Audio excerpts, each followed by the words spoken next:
Hi everyone, I am Suhas Mohan, your tax mentor at Being ACCA, and today in this video we will be discussing the first question of section B. So section B of the tax UK examination will primarily have three objective test cases, where in each case the questions will be related from one from chargeable gains, one from value added tax, and the other from inheritance tax. These are the only three areas that will be tested as a part of your section B, and in each of these objective test cases, you will have a total of five questions for each of them, each carrying a total weightage of 2 marks per question. So a total for the entire objective test case will be 10 marks. So 10 into 3 will be 30 marks for your section B.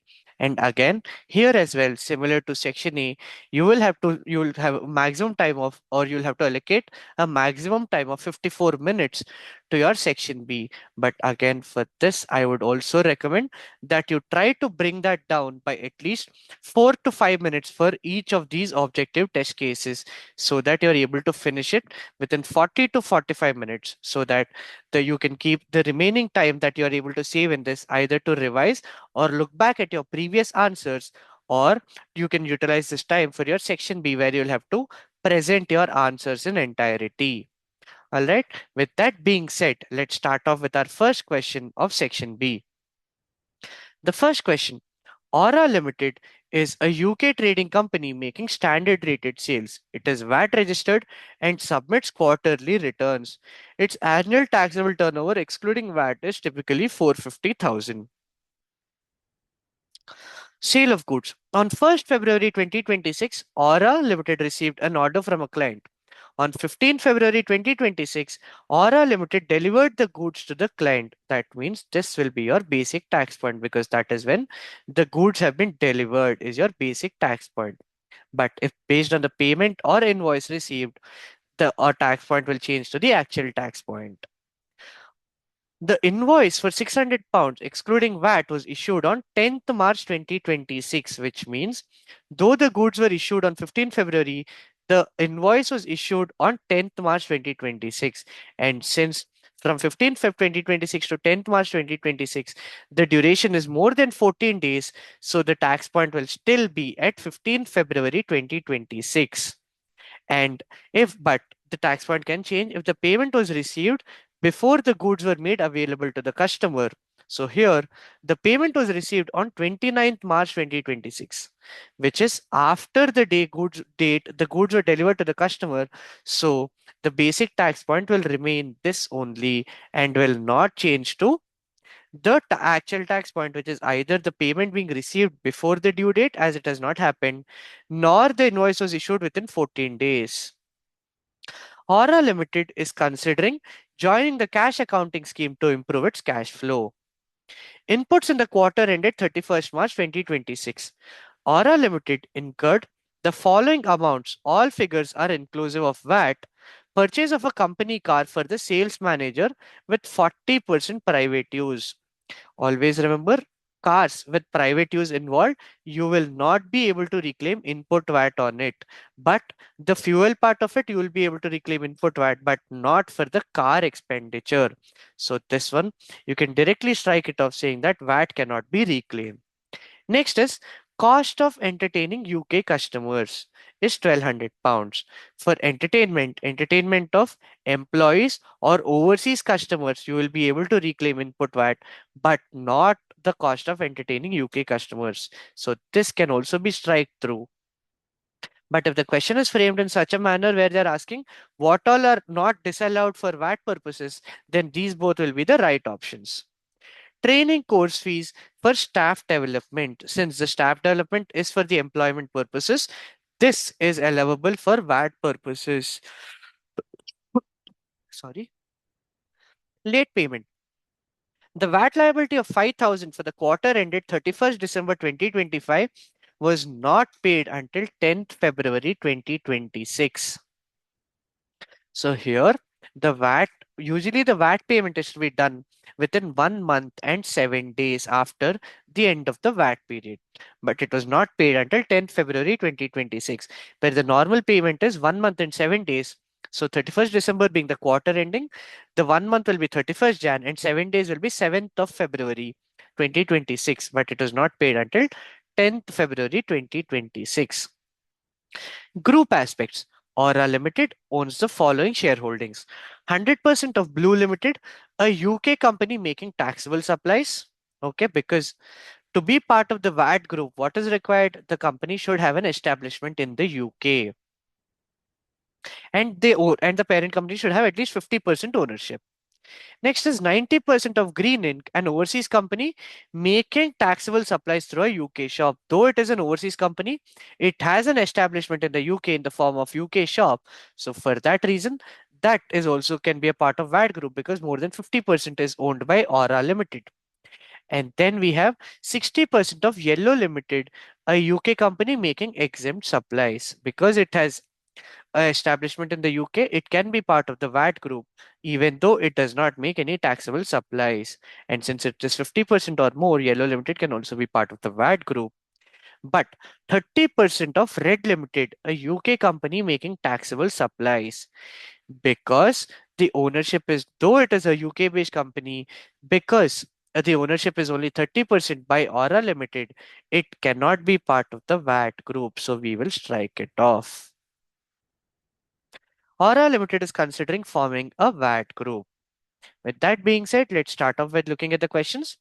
What is the tax point for the sale of goods that were ordered on 1st February 2026? What tax point? How do we calculate? We should take two things into consideration. One is a basic tax point,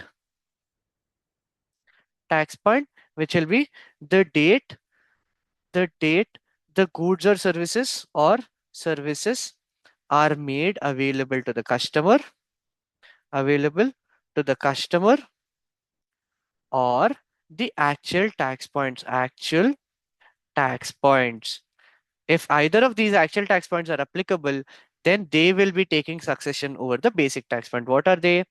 First is invoice issued within 14 days of the basic tax point, and the next is if the payment related to goods made available to the customer is received before before the basic tax point. If either of these are applicable, only then the actual tax point will be considered as a tax point for the sale. So what is a basic tax point? When the goods are made available to the customer, though the order was received on 1st February 2026, we will not be taking that as a tax point, but it is based on when the goods are made available. That is either when the services are performed, or when goods are dispatched to the customer, or when goods are delivered to the customer. So in this scenario, 15th February 2026 is the date when Aura Limited delivered goods to the client. So that will be the basic tax point, which will be 1502 2026. The invoice was issued on 10th March 2026. Invoice should be issued within 14 days of the basic tax point to be considered as an actual tax point. So 14 days should be either on 1st of March 2026, within 1st of March, but it was issued on 10th March 2026. So actual tax point is not applicable. And then we will be looking at the other aspect, that is payment related to the goods. If it was received before or after the goods being made available to the customer. On 15th Feb 2026, the goods were delivered, but the payment was received on 29th March 2026, which is after the basic tax point. So this point of actual tax point is also not applicable. Hence, our basic tax point will be 15 February 2026 itself. So this is our right answer. All right. With that, let's go on to our next question. Which of the following statements are correct in relation to Aura Limited joining the cash accounting scheme? This is a theory question. So in order to answer questions like this, you should be very strong with the theoretical aspects of it. So with the question here says, Aura Limited will make 9 monthly payments on account starting at the end of 4th month of the accounting period. This is a true statement, but it relates to the annual accounting scheme and not the cash accounting scheme which is being asked about. So for that reason, this is not a right statement. Next is Aura Limited will no longer need to issue VAT invoices to customers. Again, not at all a right statement. If you are registered for VAT purposes, whatever accounting scheme, be it flat rate scheme, annual accounting scheme, or cash accounting scheme, you will have to issue VAT invoices to the customer. So this is also not a right statement. Aura Limited must leave the scheme if the taxable turnover exceeds 1.6 million in a 12-month period. This is a true statement. That is, the exit rules conditions are very much strong, which says if your taxable turnover exceeds 1.6 million in the VAT exclusive turnover exceeds 1.6 million, then you should exit the scheme, which is the right statement. So we will be considering this and as a right statement. Next, if Aura Limited joins the cash accounting scheme, it will no longer be able to be part of a VAT registration group. Again, not a right statement. Whichever accounting scheme you follow, you can still be part of a VAT group and it is not affected by the accounting scheme that you take into consideration. So, this is not the right statement. So, by the method of elimination, the fifth option will be the right option. But let's take a look at it why that is the right one. Joining the cash accounting scheme gives automatic relief for impairment losses. This is a true statement because when we join cash accounting scheme, what happens? You will be accounting for VAT when in cash accounting scheme, you will account for VAT will be accounted when cash is received or payments are made and not based on the date of dispatch of goods or goods or services made available to the customer. So for that reason, because we are considering the date of cash receipts, if there's a bad debt, we know money has not been received. That means it will not be accounted for VAT purposes. Hence, both of these are the right statements. So we have completed 2 questions out of the 5 that relate to VAT accounting. Now, let's go to our next question, which is how much input VAT should Aura Limited have claimed on its VAT return in respect of the inputs for the quarter ended 31st March 2026? In order to claim VAT for the input return, what is it necessary? That we should be making allowable purchases or allowable expenses, and only then VAT can be claimed. So for that reason, in our question, what are the inputs or the purchases that were made? There was purchase of a company car for a sales manager with 40% private use. When there is a private use involved, what does it clearly mention? VAT cannot be reclaimed when it comes to purchase of a car with private usage. So because of that, you will not be able to reclaim input VAT on this one. Next is costs of entertaining UK customers. When there is UK customers, we will not be able to reclaim input VAT, but we can only reclaim input VAT when it comes to entertainment of staff or entertaining overseas customers. So input VAT cannot be reclaimed in respect of this expense as well. And then we have our training course fees for staff development of £4,800. So because this is incurred for staff development for the trading purposes, this can be reclaimed for input VAT. So how much VAT can be reclaimed? They have mentioned that the figures are VAT inclusive and they're asking us about how much input VAT should have been claimed.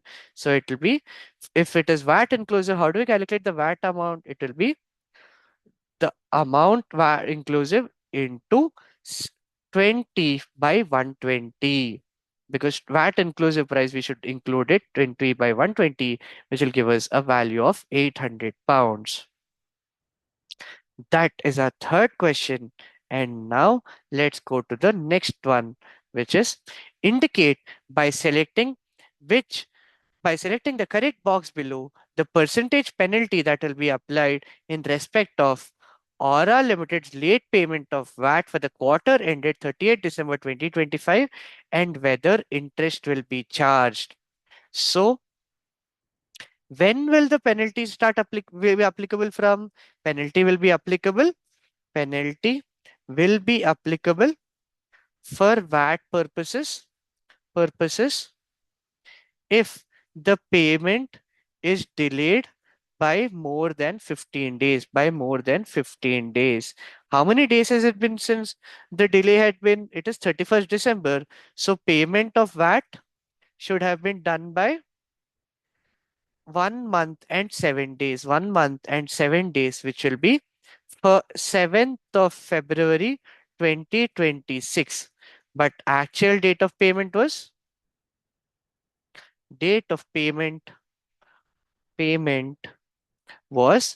10th February 2026. 2026, because it is not more than 15 days since the payment was delayed. It was only delayed by 3 days. Because of that, penalty will not be applicable. So zero penalty is the right option.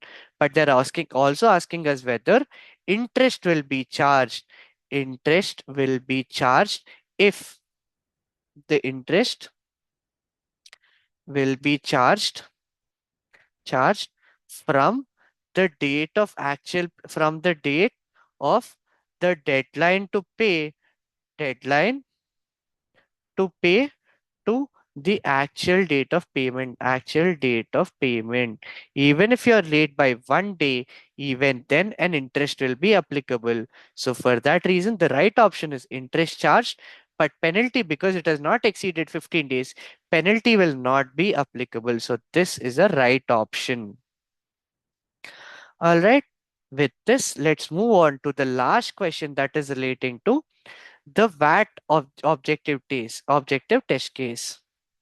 All right. Now, select which companies would be eligible to be part of the group VAT registration with Aura Limited. As I mentioned earlier when we were discussing the question, in order to be part of the group, you should have at least 50, parent should have at least 50% ownership, and it should be part of the UK or have a fixed establishment in the UK.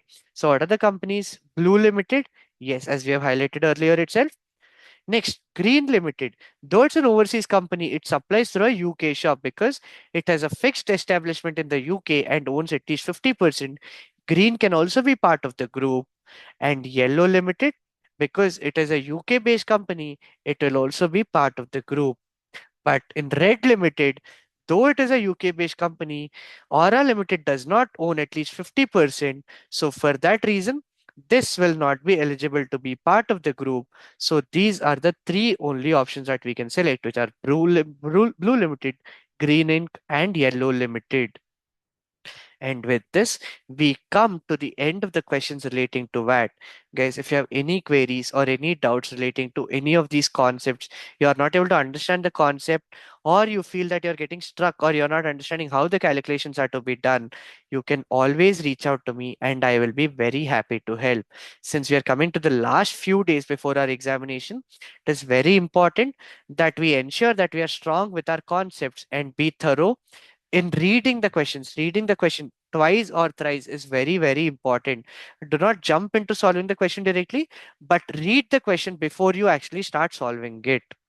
With this, we conclude this session, and I will meet you in the next video where we'll be discussing the second question of section B. Bye, everyone. All the very best for your preparation.